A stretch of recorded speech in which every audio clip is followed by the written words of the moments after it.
which strike are you supposed to buy? Let's say for Spotify, I'm super bullish. They have this new feature with the Made For You. It's fantastic, tons of music, love it. So I'm bullish. But so I want to buy a call, a 1 week call. But every time I buy one, I lose all my money. So let's say I get a really cheap one for $33 or for $50, and then it goes up in value, and that's great, but I don't want to day trade. So I wait for the next day, and on the next day, it's already lost all of its value. If that's happening to you, just reduce the strike. Don't do so far out the money. I know it's cheaper, but you're going to lose all your money anyways. So just trade a cheaper stock. That's all I can say, or put more money in. But it's extremely worth it. Doing this is not ideal. What you want to do is reduce this red bar, which tells you how much percent you actually have to move up to on the last day. So even if this stock moves up 6%, you still lose 100% of it on the last day.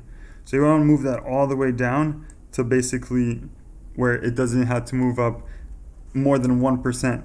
So let's drag this strike all the way down, even past the original price. We're going to go in the money, and now you can see the green bar is all the way down here. So right here it's saying if the stock moves up 1%, you break even.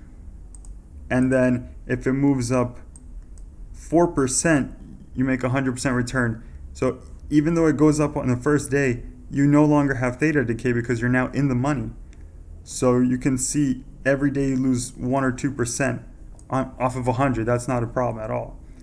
But it's going to cost you 10 times as much, so $660 compared to that other $60 one. But it's extremely worth it. Do not trade the $60 one. Trade cheaper stocks or put more money in. Mandatory. Never trade up here unless you're extremely confident, and because if the stock goes up 100%, you're going to get insane returns. That's the only time you should ever trade that high, that cheap of option. Trade in the money and use optionstrat.com to find the best strike.